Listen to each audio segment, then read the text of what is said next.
non-resistant non-believers who haven't accepted. So that would hurt their argument.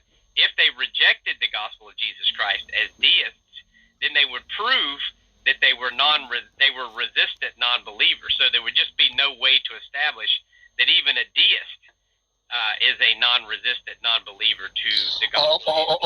Okay, Thomas Jefferson and Thomas Paine, they were all deists. Deist by definition means the universe looks so fine-tuned that some kind of entity who designed it, but took no further interest in answering prayers and all of those things, which is the theist position. Here's the thing, Ringo. The reason we're even talking about that is because of a guy named J.L. Schellenberg, and we're talking about the problem of divine hiddenness. It's the arguments that we're talking about. So if we're talking about deist God, a deist God or pantheist God is not the case that he wants a relationship with the creation. And so we're talking specifically about a personal God, and that's why we're discussing this. Personal God to me is what is so most evasive. What do you mean personal God? If you mean by a personal God, a God who created the whole world, according to the Genesis, we know is just 6 point something billion. Million years old. What do you mean by a personal God? Do you mean your personal God as an Hindu person, okay, which predated the Christianity, or your supposed Jesus of Nazareth, or your God? If anyone does not do his own study, I challenge you to check this thing out. What do you mean by a personal God? Well, that's what we're discussing. What do we mean by personal God? And so we're looking at some of these arguments. Now, Matt, the problem of evil, we've discussed for like 3 months. We've discussed Epicurus, Mackie, Oppie. The list goes on and on. But when it comes to the problem of divine hiddenness, I don't think this will last very long, because, there are numerous examples where Christians are simply going to reject the premises, even if it's on the basis of the general revelation. And so, yeah, I agree, John. I just think that this one, just reading the premises right out, you rejected the first one right off the bat.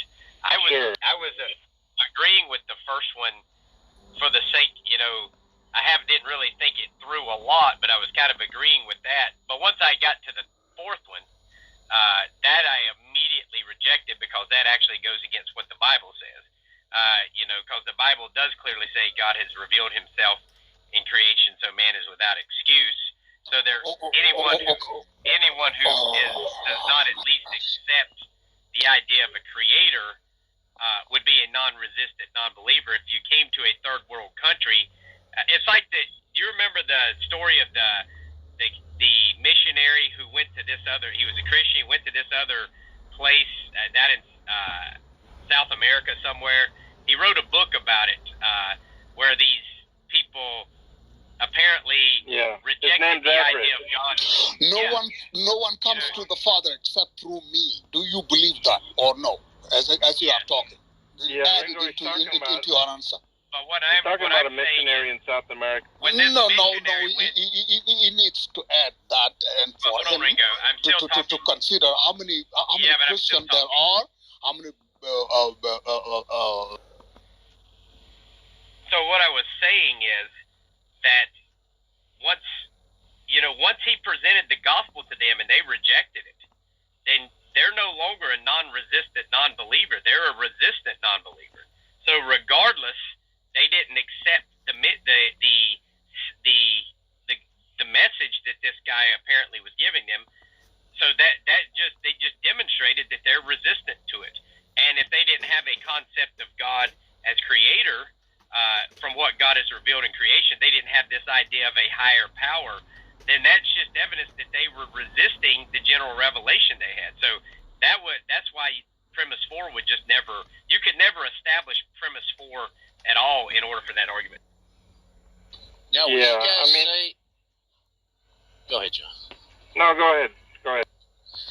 I was going to say, now, would you guys, when it comes to divine hiddenness, now, of course, I do subscribe to the general revelation as we see in Romans 1:20, but are you and Matt, do you not believe in a divine hiddenness in sort of the person? Ringo. Do you guys not believe in the... If you read, So Matt and John, do you guys not believe in a sort of a divine hiddenness? No, I actually believe. See, that's another thing. See, I actually do believe there's passages where it says God does keep Himself hidden from certain people. So that would even be more of a bigger issue. I'm simply just going on general revelation here. If you take just general revelation, God revealing Himself in creation, then there's no non-resistant non-believer. They have resisted the general revelation. That's kind of what I was going. Now, once you get even further, then the Bible actually does say that God hides him, is hidden from certain people, specifically keeping certain people from coming to Him. So, I just think the argument falls even if you own them the most. If you give them pretty much all they want, the argument still falls. But then if you start looking even further to these other passages, then there's no way it would work against the Christian. Yeah, from what I recall, I don't know the exact passage, but it says that God hid these things from the wise and learned, and he revealed them to little children, and that was His good pleasure. And so, I mean, to assume that God wants everyone to know, this is what they're assuming, because that's what an all-loving God would do, would He not? Well, the answer would be not necessarily. Yeah, exactly. Yeah, and I would say that passage there too, to demonstrate when Jesus is, keeping these things hidden from the learned and the wise of this world. When God is, He's talking about the Pharisees and these people, and you could tell that they were resisting the gospel of Jesus Christ. So, yeah, I just think that argument to me is just very weak against the Christian worldview. I guess it would work. Maybe it could work against Islamic perception. I don't know, but it just seems very weak from the Christian. Yeah, at one time I Googled the top 10 atheist arguments or something like that. This is about 3 years ago, and they had a list. Number 1 on the list was the problem of evil, and number 2 was the divine hiddenness. And so, literally, these are the top 2 arguments that atheists have. If that's the case, I mean, that's not very strong. I personally don't think there are any good arguments for atheism, in a sense. I think all they have to do is try to say, give me an argument, I'm not convinced. These are the things that pretty much, one only needs to go to those Darth Dawkins rooms to see exactly. They have no answers for some of the just most basic questions. Well, yeah, that's just several times I've argued with the atheists, and they're explaining why they don't believe and all these other things. And I can't count how many times I've had to say to an atheist, look, what you're saying just really tells me, or what you're trying to convey is the reason why you're not a Christian. That does not explain why you're an atheist. But I was reading an article a while back, and I guess you could say it's an opinion piece, of course, but I can't remember who authored the article, but he was talking about the divine hiddenness. And in his estimation, it seemed like atheists were angry that God does not make Himself more, evident in the sense of, when we ask for evidence, this sort of more of a material, obvious, empirical type sense of the evidence. It's like they're mad that God is not doing what they ask on the atheist's terms. And the thing is, in order to find God, there's only one way you can find God, and that's through faith. Now, if you don't have that faith, of course you're not going to find God. I mean, I know where it says in Leviticus 18, but I think there's other messages there too. Like, I mean, I'll give you like the overall framing. Like, I think there's other verses that you could go to as well. I went to Ezekiel 16:49 about what God said about Sodom. I go to David and Jonathan and the relationship they have, and then there's also verses. I go to Jesus, Luke 17:34. So I use that to answer what you would give in Leviticus. And then the other point that I would make is that if you go to Leviticus, I group that as one of the laws within a group of 613. And from my understanding, I think most Christians have a way to keep some of the 613 and get rid of the others. Like, it's not, those other laws are just for Israel, or it's a moral or ceremonial law. And so just taking that kind of framing of how you can pick if a law still applies or not, you could also say that Leviticus 18 is in that non-applicable part as well. Okay. That's the overall summary of my I was just curious. argument. Now, you said you held up, but did you know that his argument is such that Leviticus 18, Leviticus 20, did you know that he argues that it's not talking about homosexuality, but pederasty? Do you also take that position, that it's talking about pederasty, not adult male? No, adult male? I don't take that. No, I don't take that position. No. Yeah, he does though. That's what I'm saying, and that's why I was wondering. Yeah, he has some views. Yeah, I think everybody John, would have a different way to kind of deal with it, but yeah, no, I do take it that it is. I mean, it's pretty plain text, so I'm not gonna say it's not. Now, with regard to Ezekiel 16, I mean, if you really read in context, the sin of Sodom, so to speak, right? It does talk about the abominations. If you look at Jude, for example, I mean, this is all these things. But it doesn't. I've had long conversations about these things. Yeah, Ezekiel 16 though doesn't. It says it's about because they were unconcerned about the poor and needy and haughty. It does say abomination, but it doesn't say what the abomination was. So you kind of have to have a process. Romans 1:26 speaks. Abomination. No, I got Romans Clearly about that. But John, were you here when Matt went after me? Matt Slick went after me, chided me. I think he left because of that, Johnny. I think he did. I think he did, and it's one of those things where I actually agree with him. I wasn't going to try to argue that. I wasn't going to try to refute that or debate it. I mean, he was right. I should not be using that language. So, I mean, look, that's here again, man. I'm not afraid to be corrected. And I think it's I think.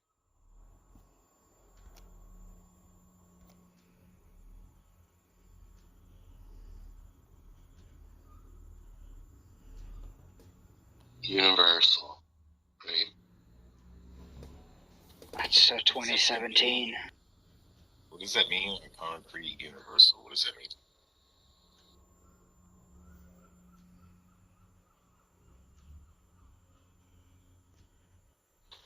No, couldn't do it. Right. So you can't devise a mechanism for sorting these things unless you knew their ontological.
with you on exactly what you just said. There is no way anyone in the universe could ever make anyone else believe as to what they believe. That I agree. There's no way, there's no story, there's no miracle that, that they can ever show to me that's going to make me believe any story in any book that they, go to sleep at night believing. So I'm right there with you. I think the title to the room might not be exactly what you're wanting to speak on, but I think what you said is absolutely correct. I think this is a huge issue for people that have the, the conviction and the belief that puts them to sleep at night. For some reason, I think people feel that need to force it upon others, and I 100 agree with you that is not, it doesn't make me go to sleep at night. I don't want to deal with it either, but I just think the title of the room is a little, if I may say with all respect, misleading to what you just explained to me as your pet peeve. Okay, well, there's a background to the title of my room. I just didn't. It's not there for no reason. If you've been watching Darth Dawkins and his crew of pirates on Clubhouse, they have rooms and they invite atheists to come in, and as soon as the atheist comes in, they say, "Okay, God doesn't exist because," and then they try and get the atheist to answer that question. And every single time they ask that question to an atheist, God doesn't exist because, the atheist says, well, They never come up with a ready answer. So if I go into a room, to one of these Christian rooms, which I can't because I'm banned from all of them, but if I went in one of these rooms and Jay Robin said to me, God doesn't exist because, my answer would be, because human evolution is a fact. So I understand how it doesn't make sense to you, but it's kind of an inside joke. Okay, thank you. I'm sorry, I'm not in all the rooms and... Yeah, exactly. That's okay. Now makes total sense to me. And, yeah, no, I'm right there with you. I just wasn't sure. I was a little confused myself with the title. Then I came into the conversation between you and Yuri, and I absolutely can see where your side of this stands, and I see where his side of it stands. But I just wanted a little bit more of understanding. So. Yeah. All right. Well, Yuri just kind of buried himself. He said that God is invisible. You can't prove God because God is invisible. So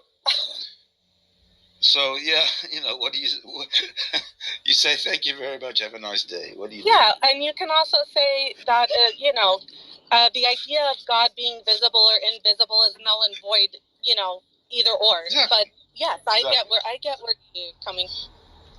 So he believes in God because he's had some kind of a logic. He has some kind of a logical or experiential reason for it. Yet at the same time, God is invisible. Oh, that's what you heard from Yuri. Is that what you're saying? That's what he said. Yeah. Okay. That's where he was doing well, and then all of a sudden he comes up with that.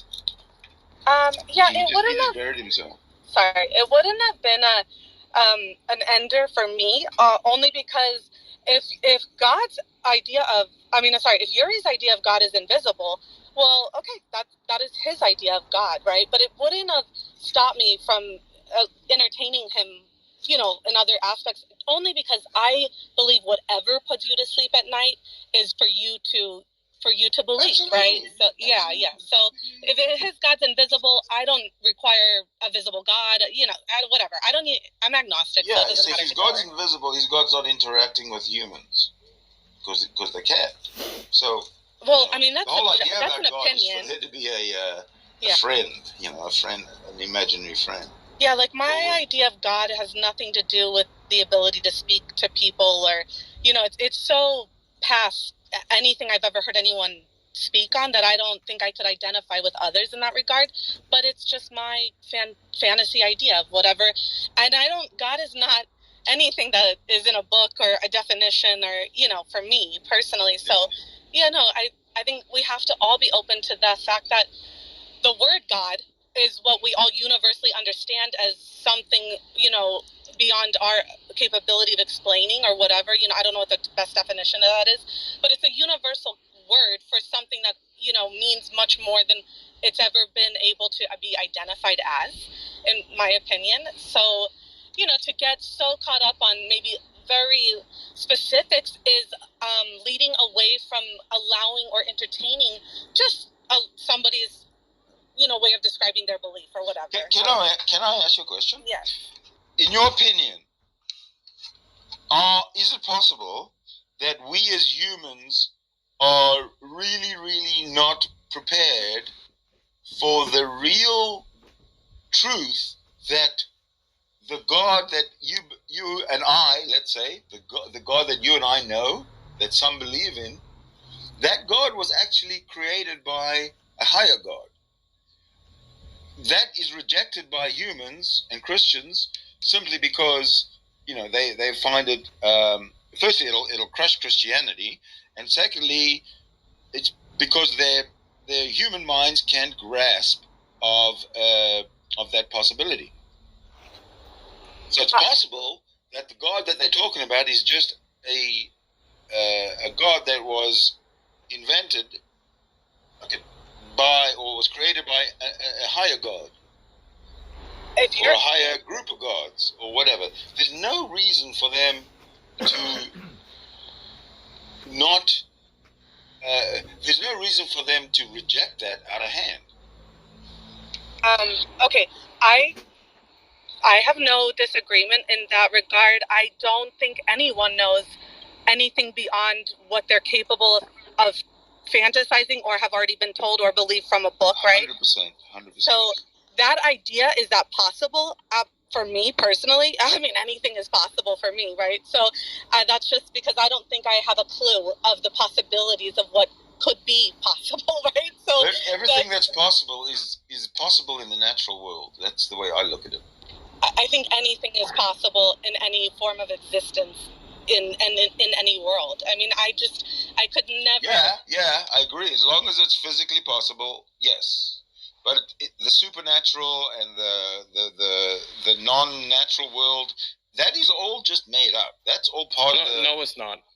Well, that's all part of the fantasy literature. Okay, let me ask you: Have you ever done a hallucinogenic? Have you ever done? I certainly have. I did salvia. Yes. Okay, so when you are in a state of a mind-altering state, such as, like, let's say LSD or shrooms, yes. Well, is that confined solely to a physical state as to what you just spoke on? It's confined to what my brain is capable of producing in its hallucinogenic state. Okay. I accept that as your answer to that. But it is not possible in a hallucinogenic state to then go into the supernatural or whatever the idea of a supernatural. I'm not saying that. I didn't. When I was in that state, I stayed very conscious of what was around me, the room spinning and the colors and the making sure I hold on to my chair so I don't fall on the floor. Okay. I mean, there was all that, but there was nothing. There was nothing beyond the natural. Okay, so what about when you're unconscious? Are we always, when unconscious, capable of knowing that we are still within a natural versus unnatural state? I don't know the answer to that. I'm just asking that. Well, if being unconscious is similar to like having a blackout. Right, like going under surgery. For surgery, you're blacked out, like you're dead. No, you're not dead. Well, I'm just saying to me, it's dead. Okay, to me, it's the closest idea I could imagine to death because I don't remember anything. I'm not in a dream state. I'm just totally blacked out. So that was all I meant by that. How about if I strangle you really, really, really slowly and closer, and the more time goes by, the closer you're going to realize that this is going to result in your death slowly. So you're realizing that I'm strangling you slowly and you are going to die. Isn't that worse? Okay, but I'm just saying like a blacked out or unconscious state of mind. What about it? I'm asking you. You're still a living being. You're still a living being. Okay, but so living, I just want to make sure I understand when you say unnatural versus natural, I want to make sure I understand that. Oh, I mean, unnatural being outside of the natural world. Like, when they say God lives in a particular realm, or there's a supernatural, or there's all that nonsense, that's all crap.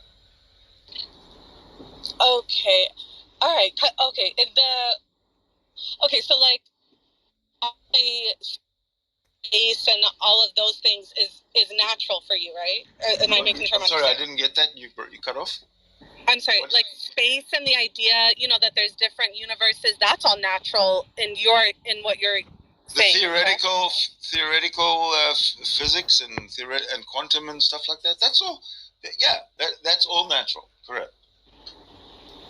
Okay, but the supernatural, for you, the term supernatural is only specifically or specified, attached to like the religious concepts, or I'm just trying to make sure I understand.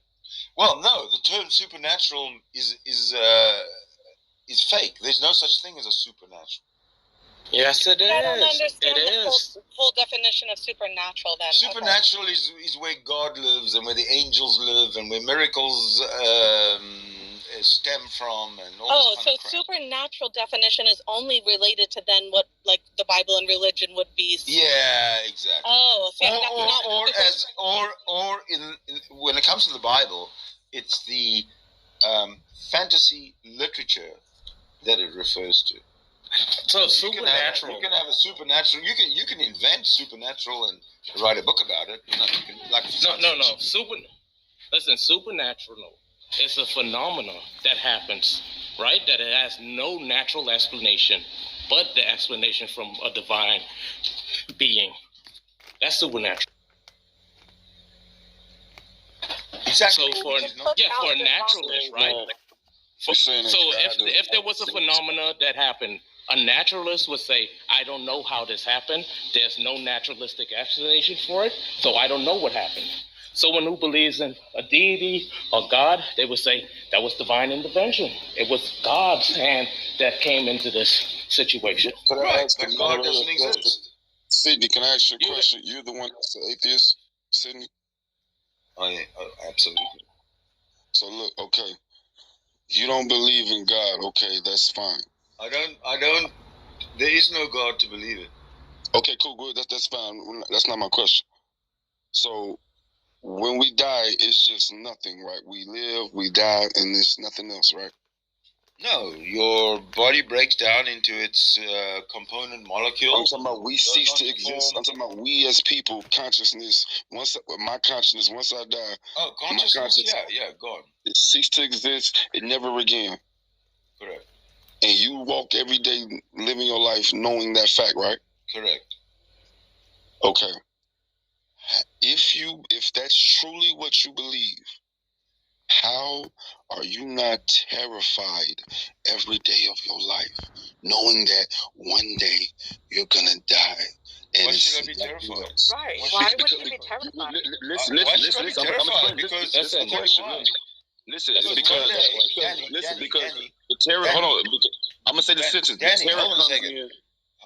Why should I be terrified, Danny? Because one day I am gonna die, and it's probably gonna be sooner rather than later, considering my age. But why should I be terrified? It's just life. It's the cycle of life and death. But listen. Because once you die, it's just nothing. Correct. Yeah, but that's so what? That's for some people. So what is your point? That is frightening. That is dangerous. It's frightening to me. The way that you are trying to have a conversation in regards to this topic is not the right way, in my opinion, to be doing it. Okay? No, it's one question so people will get in their feelings, which will try to open up different conversations. But you all are miscontextualizing my. No, you're asking it like a 3-year-old. You're doing it. Miscontextualize my intentions and my points. I'm the only person. No, you're doing this like a 3-year-old. You're doing why? But why? Doing this as a 3-year-old. Wow. Yes. Instead of saying, hey, you know what, this guy's trying to have fun and be personable. He's a joke. No, you're being annoying. I agree too, Danny. I agree too.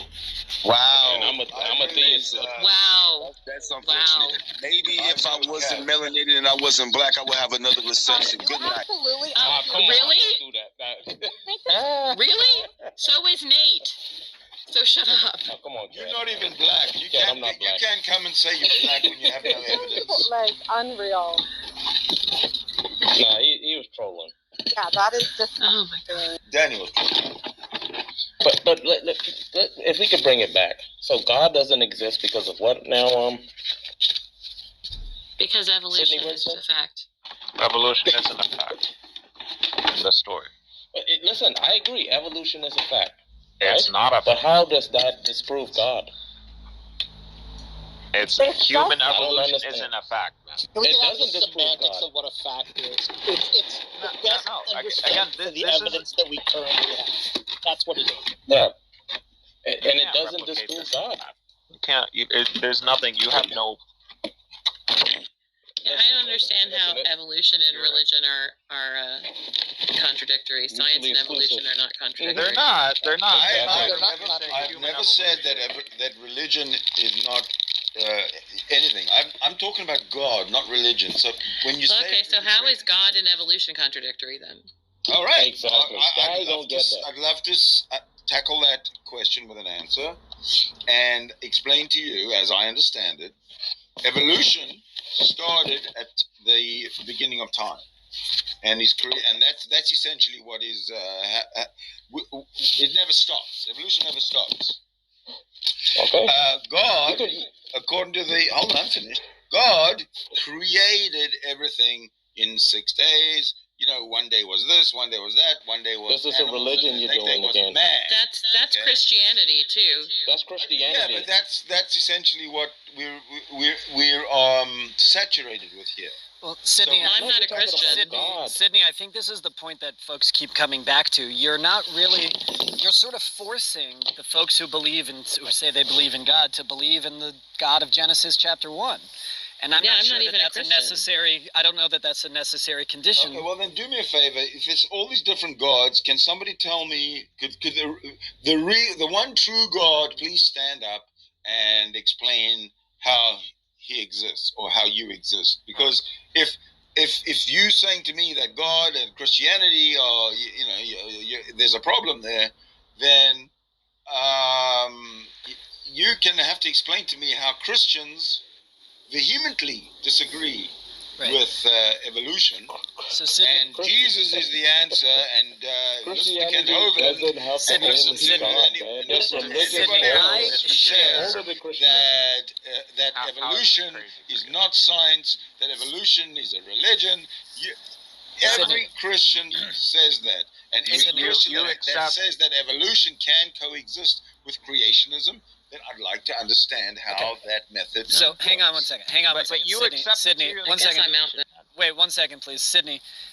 I understand you're pushing against fundamentalism and its deleterious impacts on our society. I join you in that, and I think we should definitely try to minimize things that are for everybody, science, education, etc., right, to ideas and data, right, that are good, that are tested, and all of that stuff.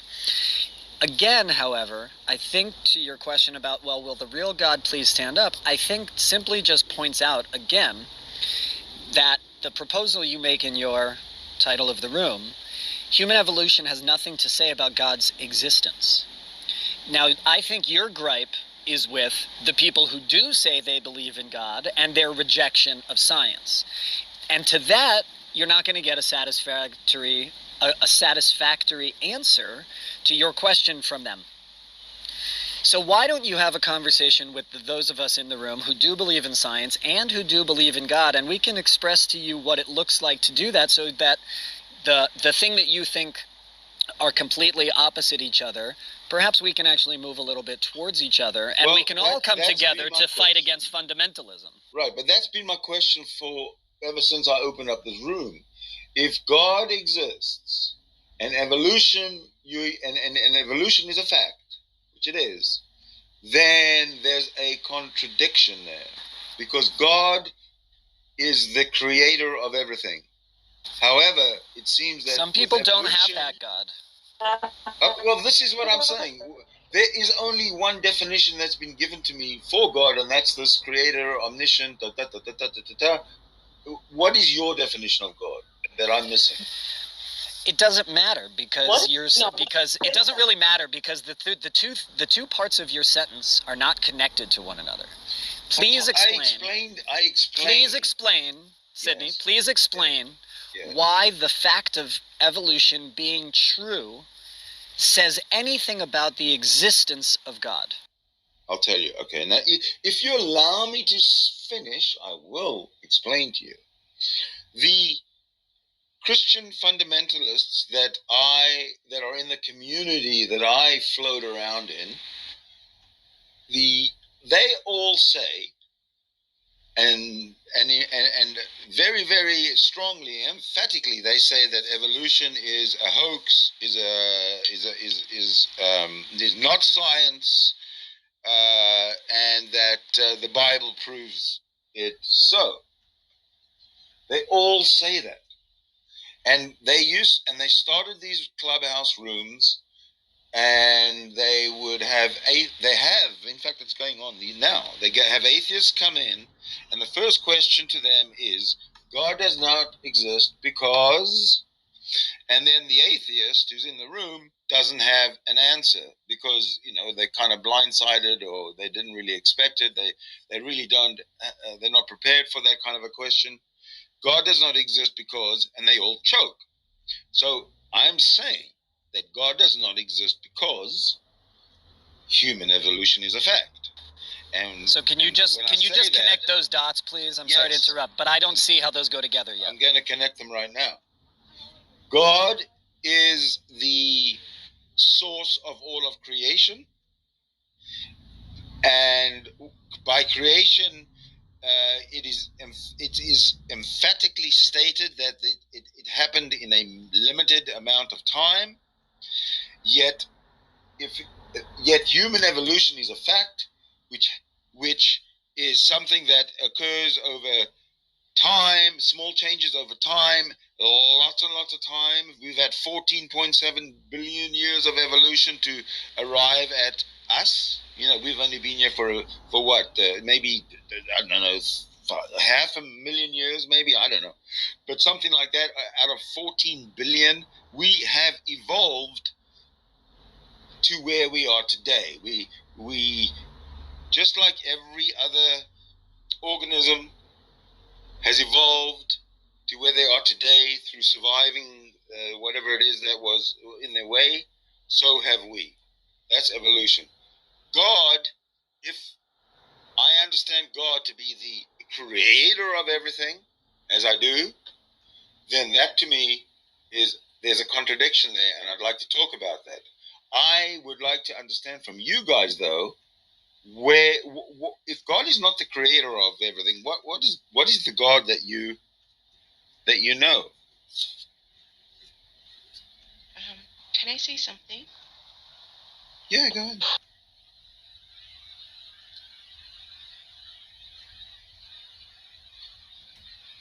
Everybody's muted. God is the first mover, man. It's that. But then that begs the question. Wait, so Sydney, I heard most of that. Okay, so I guess I'm still confused about something. I still haven't heard a contradiction of God's existence. I'm going to grant everything you say. Why is it? It sounds like you're really focusing on one particular group, one particular definition of God that belongs to one particular group. Okay, give me the definition of God that you are more comfortable with. Source of the universe. Cause. Are you talking about pantheism? That begs another question. Okay, so how did your God come into existence? That's a logical question. That's a ridiculous. It didn't. My theology. I won't claim them as truth. I will claim them as compelling language. I will claim them as compelling language. I will claim them as all kinds of things. How about? But if you keep searching, at least for me, for some kind of explanation of why that's true, I'm gonna just say I'm not saying that it's true. I'm just telling you what the model is that I'm using, and I think the model that I'm using is pretty close to what I understand the sort of philosophies of science to be about. Well, this is not a philosophical question or a philosophical topic. We are trying to get to the bottom of something. I mean, the philosophy of science is actually of utmost importance to this conversation. How we view what it is that we're doing in science really matters. Show me using science that God exists. I can't. Science is not a tool that can demonstrate. So God does not exist. No, science is not a tool that can demonstrate But God you have or not God. compelling evidence. There's compelling evidence. That's what you need to look at. So when you look at the beginning of the universe, you look at a singularity. You look at what's the moments before that. The law of if you want to take your science, if you want to use our modern understanding of physics, you want to look at the second law of thermodynamics, for example, and you're like, okay, how could something like the singularity that started our universe even come to happen if the second law of thermodynamics and entropy takes place? Why would something like that even start? Even if we want to go based on your notion that there was existence or material existence prior to our universe, why would that moment even take place? Thermodynamics. Everybody goes to the second law without going through the first law. By the way, hallelujah, Brian is here. He's going to do it. Yes. Yes. What do you mean, yes? Because Brian's great at this stuff, and he also, I'm fairly certain, understands the truth and factualness of evolution and is a deep believer in God. But we're not. Yeah, everybody knows that the truth that evolution is a fact. We're not. No one's disputing that. Not. Okay. That's not. What I'm disputing is that if evolution is a fact, and it is a fact, then God cannot exist. That does not and follow. And you cannot show me. Doesn't follow. You cannot show me that it doesn't follow. You cannot show me how it does that follow. God exists. Show me that God exists. Show me that God exists. No. Sydney, I think you misunderstand the challenge.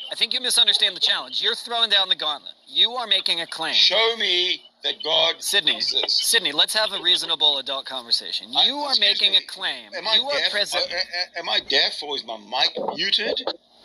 Here's my stating a claim. Yeah, I'm asking you the question. Show me that your God exists. Hang on. Well, wait. You simply just stated. Here's the question. That if human evolution is a fact, God does not exist. You've already explained all the games in the Darth Dawkins room about why you're trying to have a pithy little clever answer. But you're God does not exist. Now explain to me. Show me that God exists. Go ahead. We already went No, actually, the burden is on you. Yes. Actually, Sydney, the burden is on you to show that the facts of evolution point to the non-existence of God. The burden is on you first. It's your claim. It's your claim that we're trying to entertain. Excuse me, unless you haven't been listening, I've already done that. So you have not done it. Does anybody think he's connected that human evolution points to the non-existence of God? The thing that listen, I think he tried. But I think he did a terrible job. I think when it comes to please try again. It's pointless to keep trying again. Okay, here's the thing. The reason that I'm doing a terrible job is because once I start my explanation, I get interrupted. Okay, that is why I'm doing a terrible job. So if you guys don't interrupt me, if you let me finish, and then you can respond, then I won't lose my train of thought. When I get interrupted, it'll just go smoothly. But you guys are playing this game of poking. You poke while I'm talking, because you know that you don't really have a solid argument to show me that God exists. Well, hold on, Sydney. We're asking you to show. I'm asking you. Show me. We're asking you. We all know that human evolution is a fact. Now show me that God exists. No, and actually, if you show Sydney, me that God exists, then I agree. The two sides are not connected. Actually, Sydney, it's first on you to show. Actually, it's on you to answer my question. Show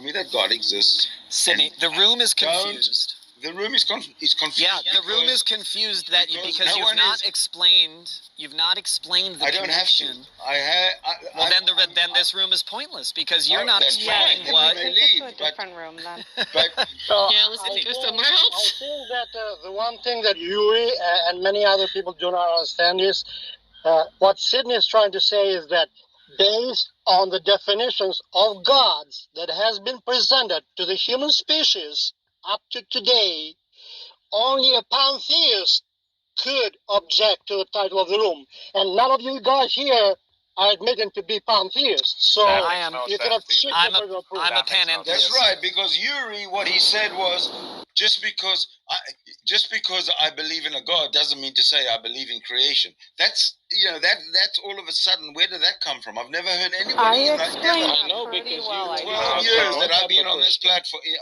on the social media. I've never heard anybody say that God and creation are separate. You should why? I don't think they're separate. I just don't think that the story in the Bible is a historical account.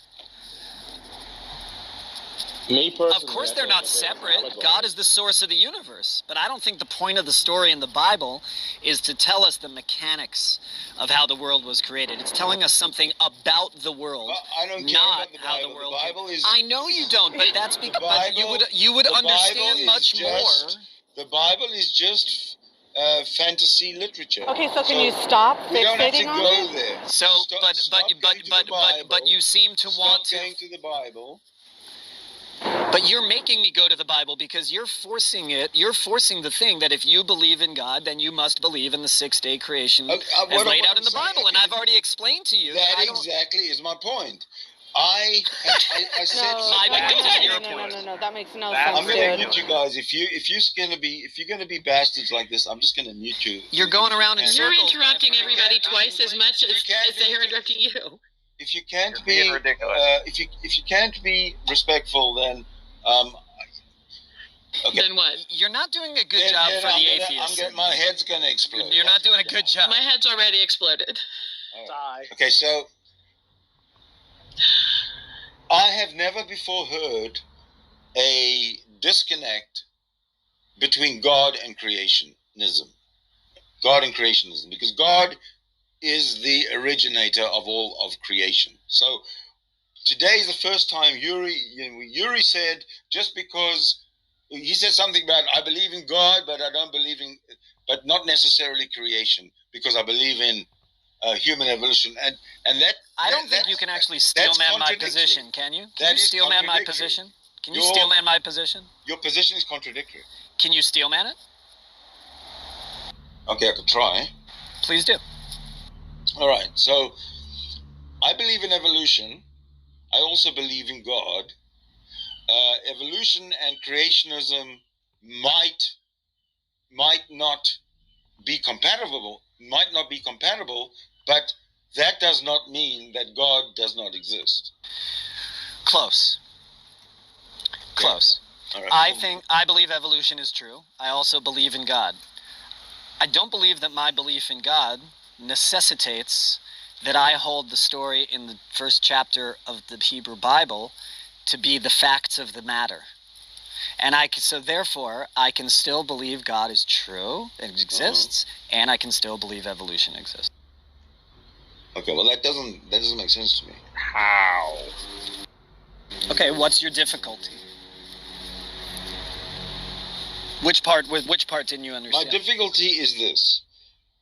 How did your God come into existence? My God is eternal. What does that have to do with the whole evolution? You're just changing the subjects like I didn't say anything. I didn't say anything. Sydney, hang on a second. We were on to something calm, and that was nice. Sydney, I didn't say anything about how long God existed. I didn't say anything about that. So what about questions? Okay, so my God is eternal. I'm curious. Why did you ask about that? How does that help clear up your confusion? Because my claim is that the first law of thermodynamics, right? Energy can neither be created nor destroyed because it exists eternally is true. Therefore, energy has existed. Existence has existed eternally. There is no time when existence did not exist, so therefore there's no time when God could have intervened in any No, way. no, God is No, existence. You've God just made is that existence. God, God that is your existence. claim. That Wait, is your the claim. second law No, of but- That is your claim. contradict that. I've just said that energy. Wait, I've just said that energy is existence, and you all of you jumped in and said, "No, God is existence." No, because So, this is the God exact is because energy. because You see how Sydney, There would have preposterous- had to be some sort of Sydney, causality. Sydney, this is the moment you don't preposterous- understand. Do you No, see how Sydney, preposterous your anyway. position is? Sydney, Rabbi, they don't apply to me Let's either. hear- Thank Let's hear God. what currently available has to say. Let's all give him the room. And the I'm space not and the time. like I said, I'm not a Jew or Christian. I'm criticizing the points that you're making. Fine. You're having a discussion with a Jewish man here, with Rabbi Uri Allen, He's not a Jewish in man. regards to the creation story of Genesis. But a little thing I wanted to point out here is that not all people within the Judaic tradition hold the Genesis creation story as being a literal 6 earth days. Well, There's some Hasidic groups that hold it to not be a literal 6 earth days. Currently. One Hasidic Rebbe argued that it was 6 billion. You're letting him get out of it. Sydney, it's not the fringe. No, Sydney, but he doesn't understand. It's not even a fringe. No, Sydney. I'm talking about an orthodox. Hold on a second. I'm talking about an orthodox position. Yeah, this is Sydney. I This study. is all I may not even be a Jew or a Christian. Hold on, Sydney.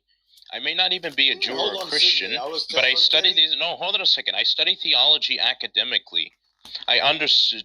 That's why I understand this, and this is not a wait. Hold on. Theology. No, hold on. Fiction. Wait, Why hold are on. you You bringing said up- that you were going to give me the floor. I expect you to hold to your word. I would, yes, but don't bring up theology, which is fiction. We talk No, facts. Theology because is you're a debating big theology. discipline in philosophy. You're discussing theology regarding the we're not issue of talking philosophy, the we're necessitation of God's existence. Facts. So hold on I a don't want second. theology, and I don't want The fact that philosophy. you're Sydney, bringing stop hold on a talking second. for a second, dude. This. La ilaha illallah. I want you. Anyway, I want you to understand. I want you to understand how this room works. We work on facts. We don't work on. It doesn't Theology matter. is fiction, No, what I'm and we saying don't is on the basis of theological fact. There's no What such I'm saying is hold on a second. What I'm saying is theological fact, and what I mentioned here is not something fringe related. There's no such This thing. is something quite no. We're talking about if I say that There's no group, such that thing group B. as Hold on a second. If I say the Hey, group B, gentlemen, Sydney, you would understand what is being said if you let somebody finish a sentence. I'm the one who's asking the question. you're literally Then you on should a listen to the answer. You're literally a grown man child. Then listen to the answer. Listen to the answer, Sydney. Good. Listen to the answers that are given to you. Don't tell me what to do. This is the way this room runs. I put forward a question, and but you made a claim that it just wasn't true. That was objectively not true. Wait a second.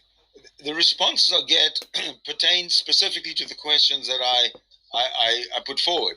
But every single one of you seems to think that the question I put forward is irrelevant, and you start talking about something that is absolutely not related to the question that It's very much related to it. If you actually understood what I was talking about, you'd understand that it is very relevant. Making claims that are absolutely ridiculous. How can you say it's not even ridiculous? If I say, hold on a second, wait, Sydney, allow me to explain why it's not ridiculous. How can you say Sydney, allow me to explain why it is not. Oh my goodness, Sydney. Sydney, I've made it perfectly clear. Could you actually wait? Hold on. Could you actually listen for once in your life? This is not a room where we discuss theology. It's not even. No, it's. Oh come my. to me with some theologically factual nonsense. Okay. It's not even. No, hold on a second. If I say the group, if I say the group B believes this, we don't care. And it's found objectively and empirically that group B holds this. That group B holds this belief. Then this would be an example of an empirical fact. We're talking about one entity, God. Okay, that's it. I don't need 1,000 people. It's okay. shouting Sydney at me doesn't that know what this is God not the is. right- It's this okay. is not the He's right not up God. to This task. He is not doesn't what you understand understand. by He God. doesn't He's even not up to understand the task metaphysics of either, the or conversation at metaethics hand. for that matter. It's Okay, you guys- respectfully, Rabbi Uri, it's pointless having a discussion with Sydney. Anyway, Absolutely. That's why. all right, you guys take care. Get you out of here. Goodbye. Yeah, goodbye. Okay, so here, let me make my point. This is not about theology. This is not about philosophy. This is about empirical evidence. That's what I want. We know through empirical evidence that human evolution is a fact, and because of that, I'm telling you that God does not exist, and the reason I'm saying that is because the God that we all know that I'm talking about, except for these guys who came in as trolls, though the God that we all know that I'm talking about is the God of Genesis, because the Abrahamic faiths we are immersed in, we're saturated in this part of the world. So we, anything that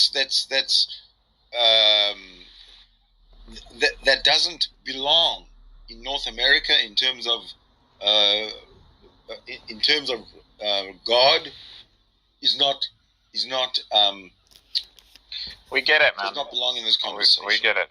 Okay. Look, I just you think have you're yet to ask borderline the insane. question, You're literally borderline insane, Sydney. No, I don't know what else to say. thank you. That's a bit of a compliment because I'm totally insane. Just answer the question, man. How can you explain how God couldn't have led to evolution as a process of creation? Because God doesn't exist and cannot exist. That's a different question, though. That's the whole point of what just happened. That's a different question. Your title of the room is that because human evolution is a fact, God doesn't exist. Yes, exactly. And as soon as I said, hold on a second, I'll answer the question. And as soon as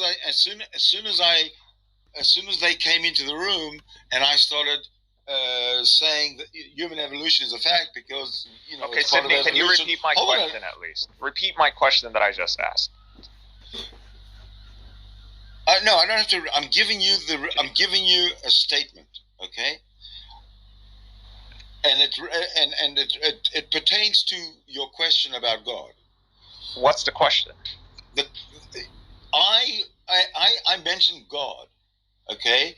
And when I explained how God cannot exist, they all came at me and saying, "Yeah, but this God can exist and that God can exist, and what kind of a God are you talking about?" And you don't know what you're talking about because theologically this and philosophically that. Sydney, that's a that was different all. question That than was the all title kind of of. the room. They were all just trying to bowl me over like a herd of buffalo. Okay, Sydney, but we're not asking whether God exists or doesn't exist. We're simply asking whether if this statement that you made, human evolution is a fact, and hence God doesn't exist, if that makes sense. Why can't one person say, oh, "Hey, God exists," and through the and creation and evolution is simply a process, and because that's an assertion without evidence. But it doesn't. It's not illogical though. It's absolutely illogical. It's not. If I say because God then, how did your God come into existence? Is a valid question. But that's a different question. Yeah, it's a totally different question, Sydney. Why is that so hard for you to understand? Because God is the one that created everything. So there's only one God. No, come to me and say. Sydney, you can't the say problem to me that my God is this and her God is that and this other God is the other. That's ridiculous. No, it's totally acceptable you're that everybody has their own idea. You're taking the word God and making something totally complicated out of something so simple. Which I'd like to just keep it simple. How about you pull up the Wikipedia definition? If you guys have different gods, then let's all discuss and understand how you define your God. I'm ready to listen. Just pull up Wikipedia and pin the link. No, fuck that. I'm ready to listen in this room because this is where I am. If you're going to tell me... Well, can you mod somebody else when when Darwin was coming out with the theory of natural selection and eventually evolution and all that, explaining how natural phenomena took place, what did they accuse him of being? Do you know? What are you talking about? Darwin. They accused him of being... accused who? Who accused who? No, but this notion, you somehow you have a problem that evolution could come from God. You're saying this is not possible because there was evolution cannot come from God. There's a certain biblical narrative that goes against this. This is what evolution cannot come from the Abrahamic God. Why not? Because the Abrahamic God creates. Evolution is a process of change over time. Wow. And when I say time, of change since 14.7 billion years ago, when this particular universe began. So to you, a software engineer is more complex than God. That God couldn't somehow. God is fantasy literature. I couldn't think. No. Like We're talking about the possibility of God. Whether you want to say fantasy or not, that's your problem. The only source of God is from fantasy literature. That's not the issue. It's not up to you to decide that. It's up to you prove to me wrong. Tell me where God comes from. If you didn't heard it, if you never heard it, Why do you never heard it from another human, or you never read it from something another human wrote. No, but why do you need that's a someone whole to prove different you wrong? topic, though. That's a whole different topic. Everything's a whole different topic. No, Everything's a whole different topic. Buddy, you made the room title. Okay, one at a time. Okay, why do you need someone to prove you wrong? Like, why is that what you need to get out of this conversation? Because that's all that I think any of us are hearing, is that you want someone to prove you wrong, which is not possible, to prove your idea and your concept and your belief system wrong. So why do you need that? Yeah, if I was at the table, that meme, I would be sitting at the table with God does not exist or God is imagined. Prove me wrong. Why do you need the proof? Then you should have made the title of the room that. But you made the title. Oh, come on! Don't be such a baby. Don't be such a baby. Jesus. That's a different topic. You're crying, dude. You're crying for someone to prove you wrong. But nobody knew that that's what you really wanted. I'm not crying for anybody to prove me wrong. I'm sitting very calmly waiting for somebody to prove me wrong. No, Sydney. Again, you have yet to give me other a valid than with answer. Philosophy and other than with theology, you guys have nowhere to go. No. Again, you have yet to give me a valid answer why God couldn't have, through creation, initiate the process of evolution. It's very simple. Because why God does not exist. That's what I'm saying. Oh, but see, that's not the question. Let's say God does exist. It's not the question. That's not the question. You said, how did God and I'm saying to you, God does not exist. So how did God does not exist? There you go. And somehow this notion of an eternal universe that continuously goes through cycles without a beginning and without an end, that makes somehow more sense than God. Of course it does. Really?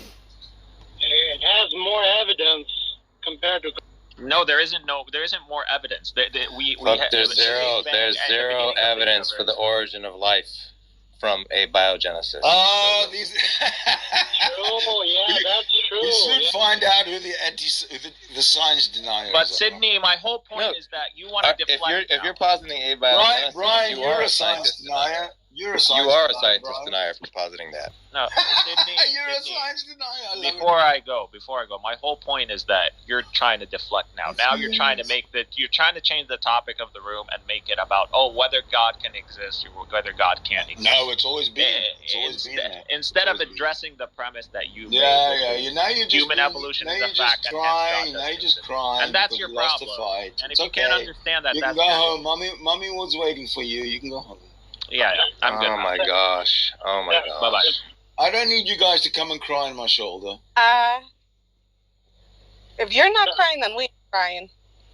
Well, the problem is that I was trying to point earlier that what's happening here is that people are doing the same thing that retards like George Dawkins and his minions are doing in his room.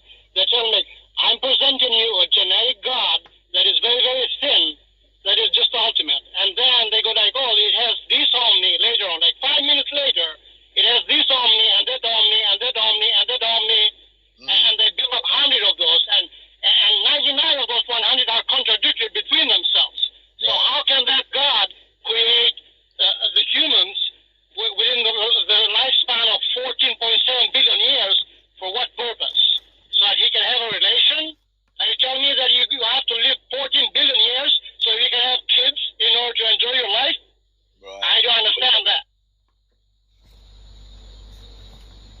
don't understand that either. The premise of the argument, which is the title of the room, is acceptable, but it's not relevant nor sufficient for the conclusion that's on offer, and so it's invalid. And that's pure logic. That's not getting into theology or anything else. All right. What if I had said God does not exist, and then put a period, and then nothing else after that? God does not exist in logic would just be a proposition, and so you could pull out inferences from it, but it's not an argument.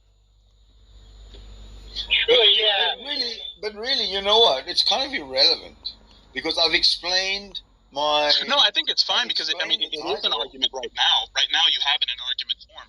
The word "because" is a premise indicator, right?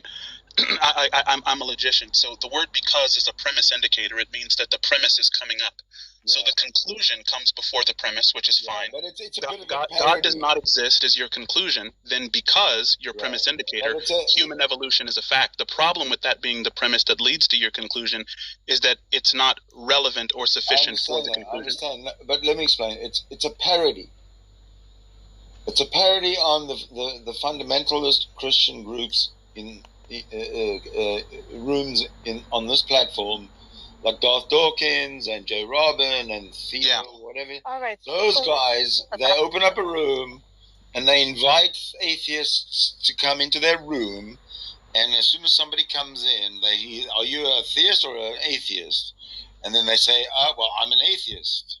And then as soon as they say I'm an atheist, Darth Dawkins or Jay Robin or whoever throws them the question, "Okay, God does not exist because..." And that's why the beginning of my title says God does not exist because, and I imagine myself going into that room, having that question thrown at me, God does not exist because, and then my answer is human evolution is a fact. That's why the title. Okay, it doesn't have to make sense. Go look at all the titles of all the rooms and tell me how many of them, if there's 100% except for mine, that makes sense, and how mine is worse than any other title. No, you're right. I don't think that yours is particularly worse. I think you were just asking to be proven wrong, and I can do that with logic, given the title. That's all. Yeah, but first we have to understand what this God is. If God doesn't exist, okay, to me, God doesn't exist. So you're only going to be able to use philosophy to show me that God does exist. But I'm not asking for philosophy, and I'm not asking for theology. I want to know that just like wind and gravity and photons exist, I want to know that God exists. Yeah, so you're affirming a universal positive, right? As an atheist, you're saying no gods exist. No gods can exist. No gods can exist. Okay. Yeah. Now, saying no gods can exist, I'm assuming is the the extraordinary claim? It's kind of the conclusion. Sure, but I mean, as far as both the claim and the conclusion. Yeah. So if I'm affirming a particular positive that some God does exist, which I do, and then you contradict that with a universal negative, the burden of proof would be on you because your claim is more extraordinary than mine. No, because my claim is that the God that everybody thinks exists has been imagined by or conceived by a human being at some point, and then he eventually got written down. And that's how everybody came to know God. Nobody. You think it's delusional? You think it's delusional, more or less, right? Yeah. Well, yes, it's delusional. It's indoctrination. It's repeating. When you repeat a lie, you eventually believe it. Going to church every Sunday, listen to the lie. Everybody's wearing nice clothes, so they must be straight up people. They can't be lying to you. They're wearing nice clothes. Sure. So whether or not the majority of the population is either under a delusion or undergoing some kind of mass hoax, the burden of proof would be on the person that claims that. That's an extraordinary idea. Yeah. The person that says that God exists and follow a doctrine that is created by humans has the burden of proof. The person that rejects that doctrine or proposition for this supernatural entity does not hold the burden of proof. He Yes, just he does. rejected. God exists. Wait. Listen, okay, Biscuit, let me tell you something else. I'm just saying that I believe in invisible, immaterial, spaceless, timeless, pink unicorn. And now you have to prove that it doesn't exist. Because I believe it exists, therefore it exists. This is what I'm trying to point you out. But I'm not claiming that he does not exist. You understand? But Sydney is claiming that this thing does not exist. That is a claim within itself. I'm claiming that it cannot exist. That's even worse. Right. That's even better. No, it is a better claim. I think that you're a stronger atheist if you say that God cannot exist. Yes. So I applaud you for taking that stance. But you do have to defend it. You have to make some defense of it, right? No, I you don't. Can't just posit No, it. I don't. The defeater is God existing. Well, so far, all the evidence points to God not existing. So point some of that out. Well, nature itself, the fact that physics and chemistry explain fucking everything. Okay, so your proposition is that physics and chemistry explains everything. Science, engineering, geometry, whichever discipline you want to go to in the in STEM. Can you name me one person from any of those disciplines that's gained a higher degree, let's say in any of those disciplines, that agrees with you that discipline explains everything? I'll tell you one thing, Biscuit. Okay, well, let me answer him. Go ahead. Okay, Albert, go ahead.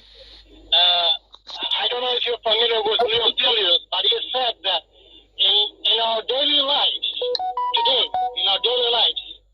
science has managed to explain every little thing, every single insignificant thing that impacts our daily lives. We're not talking about God, we're not talking about the origin of life, right? But we're talking about daily lives and things that directly impact our daily life. Okay, now, Albert, before I respond to that, can I ask you, are you a scientist? I happen to not be one, but are you a scientist? I'm an engineer. You're an engineer, okay. Can you name me any scientist that I would recognize, or maybe just send me in the back channel, some scientist that, some doctorate of, whether it's a theoretical physicist or biologist or chemist, who agrees with you that science explains everything in our day-to-day lives, what you just said. Can you name me any scientist who agrees with that? So, I probably if I search for quotes or people that say, or if I try to do through research, I might be able to find one. But what is the point? Well, I know. That's a fair question. That's a fair question. Is what I'm saying incorrect or fallacious in any way, shape, or form? Well, I have a suspicion, and one of the reasons that, one of the problems I have with atheism is I think that atheists tend to not only misunderstand the scientific endeavor, but they also overburden the scientific community with assertions that scientists just don't make. For instance, you don't understand, Biscuit. The assertion that science explains everything, no scientist says that. Good. When I was talking about the sciences, everything can be explained by science, I was referring to every discipline. So mathematics and geometry and trigonometry and astrophysics, anything to do with calculations and that kind of thing can be used to explain everything in the natural world. No God needed there. There's never been anything that cannot be explained through other than through a natural occurrence. Hey guys, how's it going? So I agree with you that a lot of things are explained by science. The thing is, I'm an atheist as well, so just bear with me, right? But the thing is that because not everything is explained by science, because not everything is explained. So we don't know everything as humans. The thing is my idea is in a simple form is we can have theories of God and understanding of God, sure, cool. But if you look at all the research done and how much we inquire to understand things, we don't really understand God. We understand God from one little book with so many different pages, and that's it. And everything else is just theory and belief and emotions and feelings. But there's no actual explanation for it. So I'm sorry, but that's why I don't believe that God exists. It's just due to all these facts that are around us. Exactly. Yeah, Jarek, I think that everything that you said was fair. I happen to have a different experience, but I think everything you said made sense there. Yeah. There's someone who claims to be a theoretical physicist in the chat, and he says beyond the measurements, science has no power and explanation. He says he's a theoretical physicist, PhD, and science is only relevant to something that can be measured. Might be interesting to pull him up. Oh yeah, I wouldn't disagree with that. I wouldn't disagree with that. I'm just, as I said before, like science tries to explain things, and another thing that I would add to that is that science will never be able to prove or disprove the truthfulness of the God concept, because science does not deal by definition with supernatural. Exactly. So why do we utilize science to determine whether a God exists or not? Through induction, we see what science explained, and we see that everything that science has explained, once upon a time, when people were too dumb to understand the phenomenon, they said it's God, and now they say it's not. But even well, through induction, we deduce that. I don't know if he's cutting in and out for you guys. Yeah, he's cutting out for me too. I was just going to suggest, Albert, I think that there's actually hope, and I would not have said this to you even last year, right? So I'm growing with my understanding of this, but I've been following pretty closely the work of Donald Hoffman. He's a cognitive scientist who wrote The Case Against Reality, and he's working on a mathematical theory of consciousness. He's one of the scientists who believe that consciousness is fundamental and is not an emergent property of brains. And he gets this from an interpretation of certain high-energy physicists that suggest that space and time are not fundamental. And so if space and time are not fundamental and consciousness is, that may mean that space and time are emergent from a spaceless, timeless, immaterial consciousness, which is what the theologian would refer to as God. Now, this hasn't been proven yet, but or even suggested with enough evidence. But I think as time goes by, with what they're discovering in high energy physics, it's becoming easier and easier to suggest that there might be some cosmic intelligence out there. I don't think that it's extreme at all. Well, when it comes to what you said, like space, time, and that. We all know that came from it emerged from the Big Bang, So it's not fundamental, but it's the same thing as wetness for water. When hydrogen and oxygen combine, you have an emergent property, which is wetness. That is the same for that. But to try and go beyond that and try to explain that everything came from consciousness, we cannot connect that, because we have to go before Big Bang, and every model that we try to present will fail because all the known laws of physics break down. Hey, so as Albert, as strange as this sounds, and I would love if you were to look up some of Donald Hoffman's talks, and maybe we can re-meet on this, but what he's suggesting is that space and time are not fundamental right now, right? But instead, space and time are like data compression tools that evolved creatures need to believe in order to achieve goals. So that space and time are not even here right now, right? We have to perceive them in order to reproduce and feed and fight and flee and accomplish the other biological chores. But what he's suggesting is like, no, it's not that space-time used to not exist and exists now, or that space and time came into being 13.7 billion years ago, or whatever's the paradigm in cosmology. But he's saying that space and time are illusions right now, and they're necessary illusions because we evolved to perceive space and time so that we could succeed. But they're not there right now. And there's some stunning implications. Absolutely. As a matter of fact, I can send it to Sydney and pin it up, and I'll send it to you, Jarek, in your back. Yeah, because the thing that's really interesting to me is an illusion, because is that an actual fact or is that a theory that he has?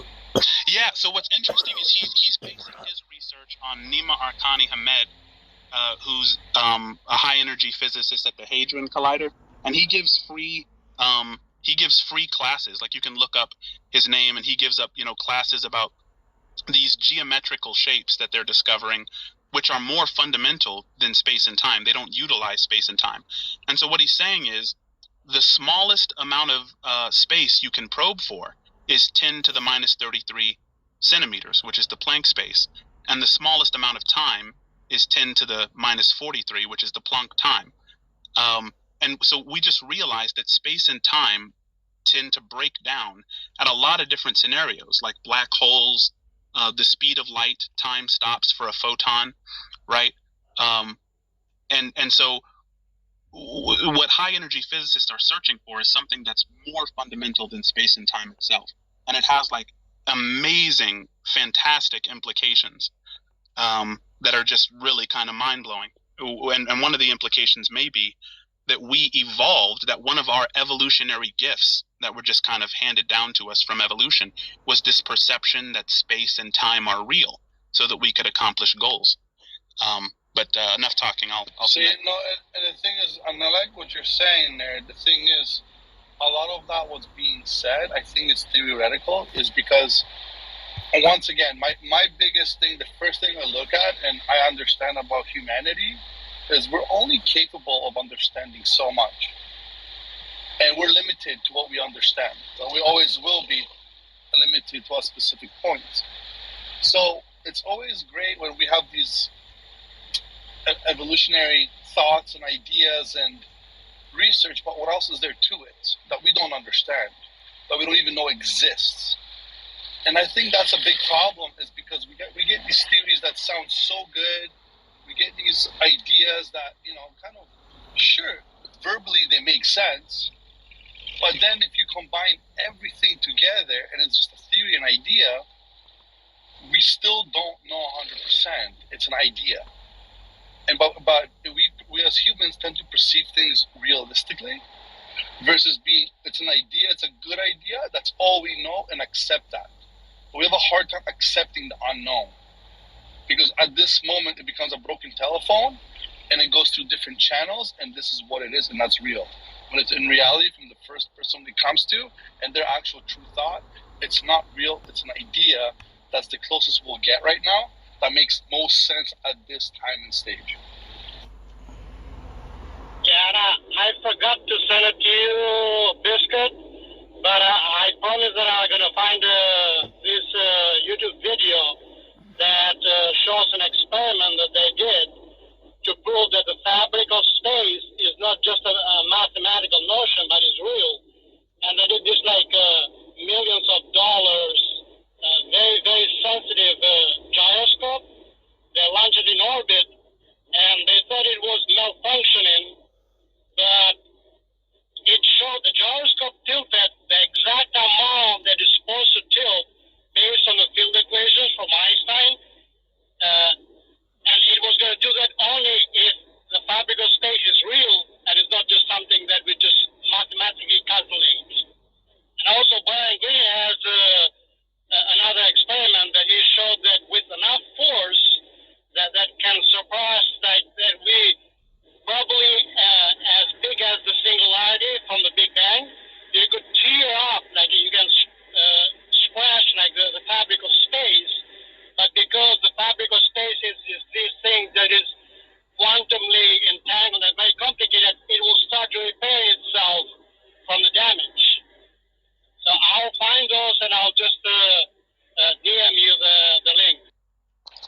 appreciate that. Yeah, I'd like to take a look at it for sure. What I sent in your back channel, Jarek, and for whoever else wants to see it, it's in the chat. Michael Shermer is I think a popular atheist. Him and Donald Hoffman have a really, really great conversation about Hoffman's theories and what he and his team are working on. Yeah, and it's something I was just kind of thinking of right now as we were talking.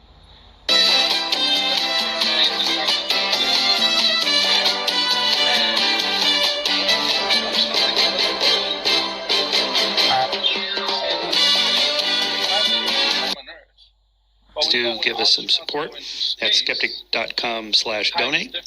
You can also find us on Patreon. It flows differently.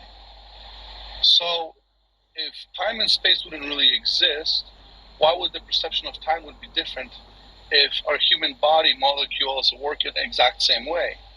Right. You know what's interesting, Jarek, about time dilation, which is the phenomena you're describing, is that our biologies are always in sync with the local time, wherever we are.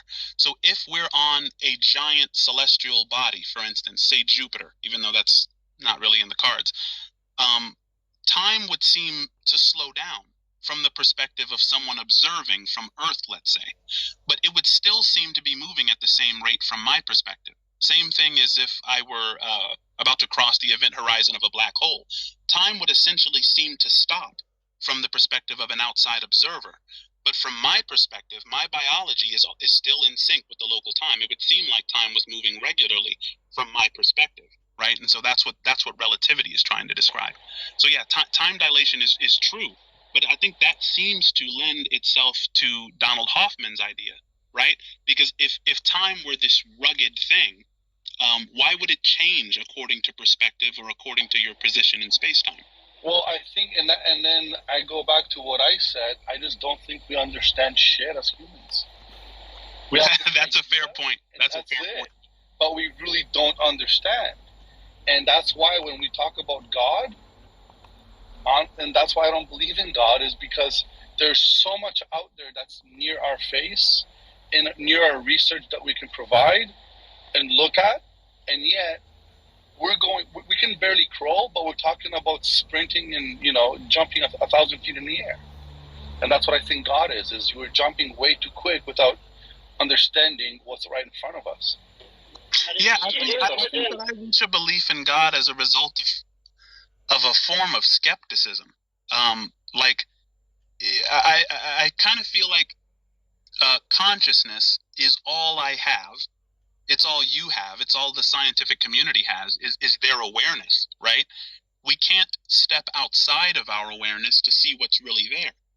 And so all we have is ourselves and the qualia that we perceive.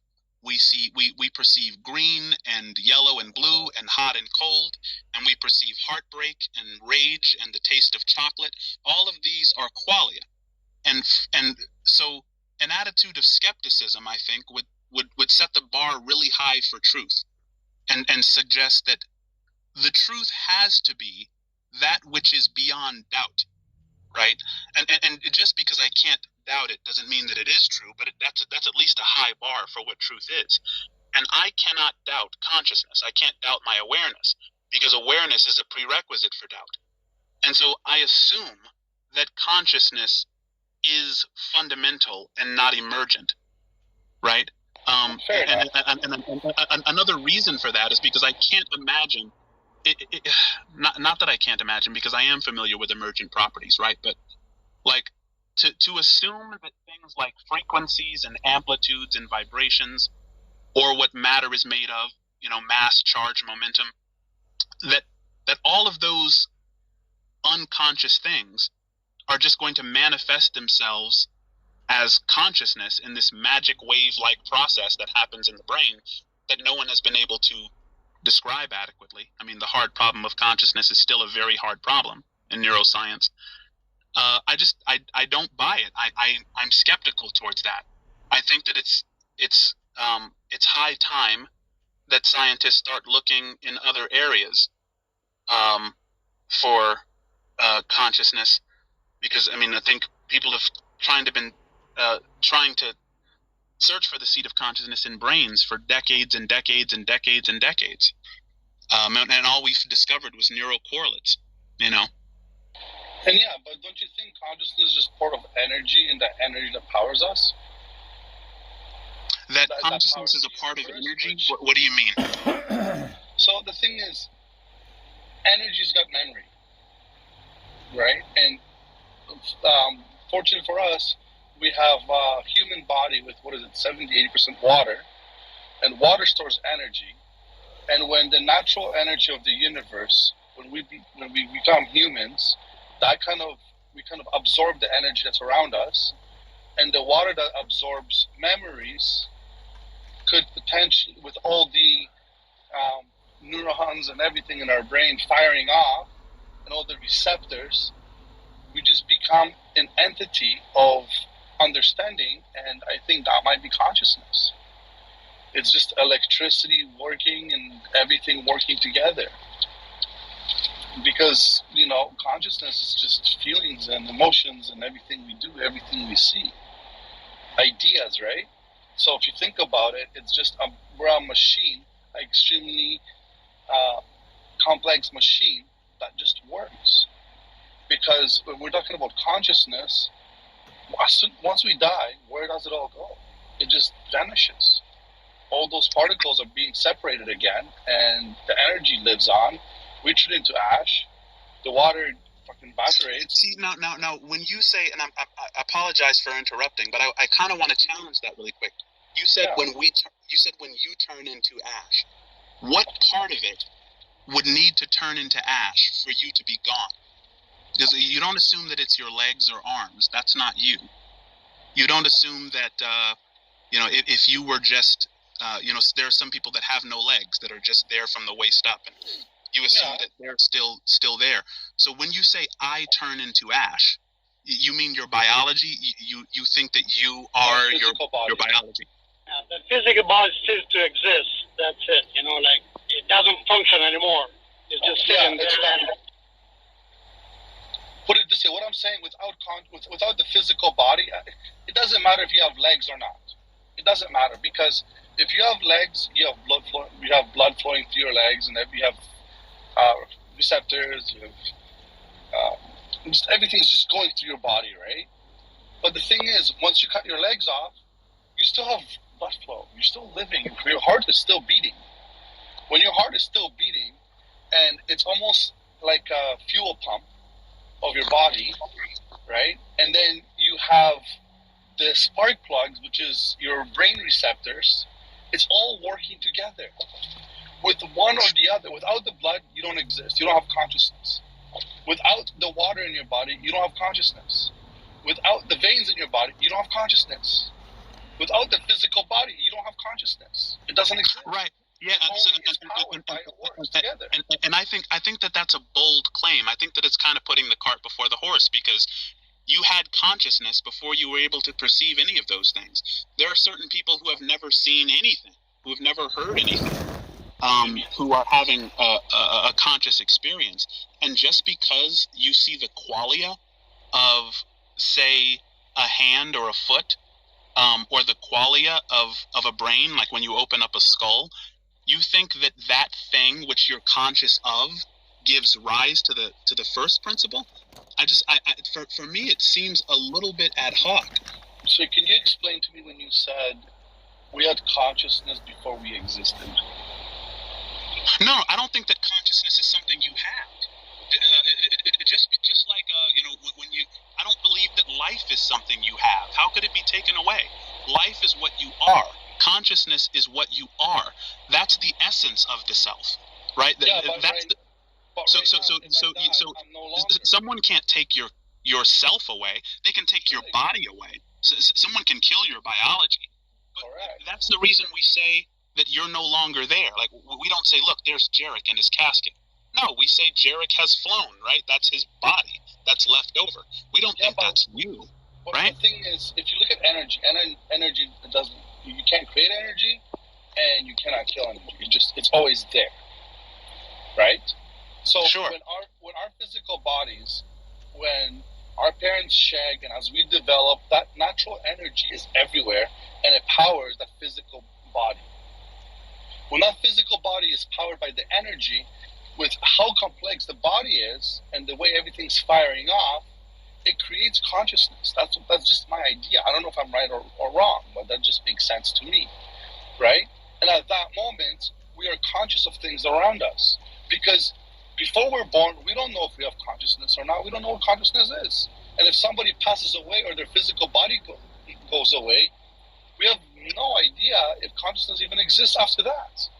We have no clue. We can only talk about it theoretically. That's about it. Right. Interesting. Yeah. So, and so I'm glad that you said, this is just a belief that you have. Of course, yeah, it's an idea. Yeah, it's sure. It's an idea. It's a proposed idea that I just literally thought of right now. Have you heard of David Chalmers? No. So David Chalmers is the person who coined the hard problem of consciousness. He's a neuroscientist. And he's a university professor, but he gives a lot of talks on what the hard problem is. And what he suggests is that what makes the hard problem such a difficult question for scientists, and it's always the runner-up in scientific magazines, where they ask scientists what are the most difficult questions to answer in science right now. The runners-up are always what is the biological nature of consciousness, and what is the universe made out of, because of dark matter. But what the hard problem is essentially breaks down to we don't need to have experiences in order to succeed on an evolutionary level. We can just have an aversion to certain stimuli, like amoebas do, right? If you were to go to poke an amoeba with a microscopic needle, it might shift into the shape of a bean to avoid being poked, right? They have, even at that small level, they have an aversion to stimuli that has nothing to do with their fear of the pain of being poked. They wouldn't experience pain, right? They're single-celled organisms and things like that, to our understanding, don't have a pain experience, but they're still averse to certain stimuli and are still have desires for other stimuli, and using desire loosely there. And so why is it that in addition to the stimuli, aversion, and acceptance, we have the feeling of being in love, or the experience of the taste of chocolate, right? And which of these non-conscious processes can explain